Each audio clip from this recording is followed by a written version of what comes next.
Bonjour à tous, me voici avec Djibril. Alors Djibril, bon, je pense que de tous les combats, c'est toi qui avais le plus gros challenge ce soir. Ouais. L'anglo-thaïlandais Thomas Carpenter, tu t'es imposé par décision. Est-ce que tu peux revenir un peu avec nous sur ce combat? Bon alors combat, moi je savais que ça allait être un combat déjà très difficile.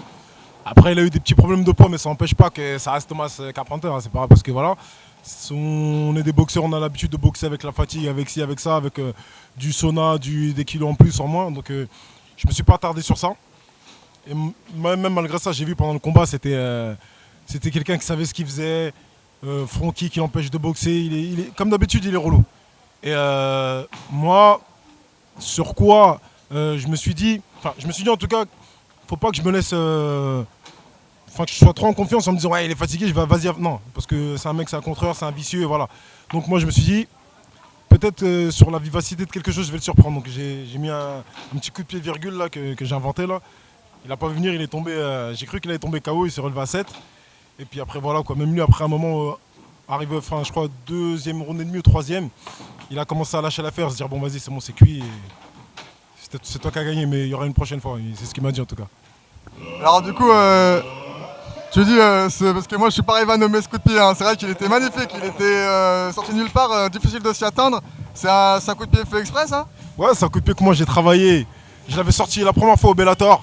Et le mec, il avait pris aussi presque un KO. Il était descendu, il a été compté.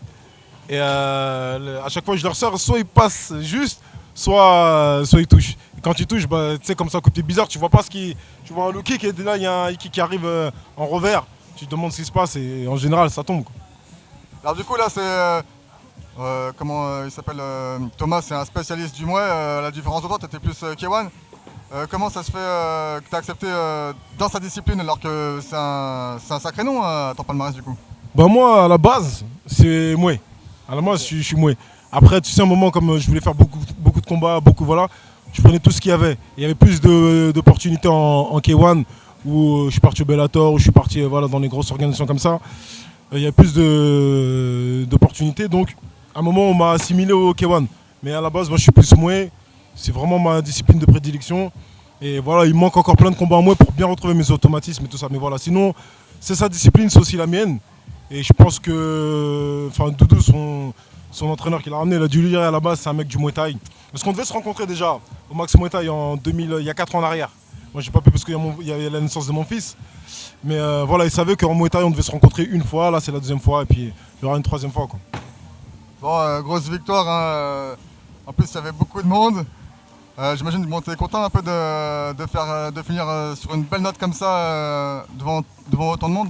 Je suis super content de finir sur une belle note comme ça. En plus, d'accrocher un nom comme ça, parce que je suis le seul français à l'avoir battu. Voilà, j'espère que ça a porté ses fruits. Et j'espère aller encore un peu plus loin, hein. Voilà. Alors, on sait que tu as fait quelques belles performances et on sait que tu demandes à être plus appelé sur les galas face à des bons noms. Aujourd'hui, si tu devais nommer un nom, je ne suis pas du genre à vouloir faire du matchmaking, mais si tu avais envie de boxer quelqu'un aujourd'hui, ça serait qui en France? J'ai pas spécialement de nom, mais de toute façon, ça va tourner très petit, hein. Les meilleurs de notre catégorie, hein. Y a qui? Il y a Lidon, il y a Ngoto, y a qui encore en 77 kg? Karim Gadji. Karim Gadji. Karim Gadji, c'est la famille, ça va être compliqué de le boxer, mais bon. C'est vrai que Doumbé, mais bon, Glory. Bon, Cédric, le Glory, ça, il est loin, Cédric, hein. Il va aller je sais pas où. Mais même Cédric, tu vois, c'est mon pote aujourd'hui, mais si je devrais le reboxer, ça me ferait plaisir, tu vois. On fait beaucoup de sparring ensemble. Lui, ça le sert, ça me sert. Et voilà, tu vois, je suis ouvert à tout le monde. Moi, ça reste du sport. Et il faut être le numéro un. Et voilà, c'est comme le foot, hein. Demain, si je dois jouer contre un ami, je jouerai contre lui. Donc demain, en boxe, pour moi, c'est un sport.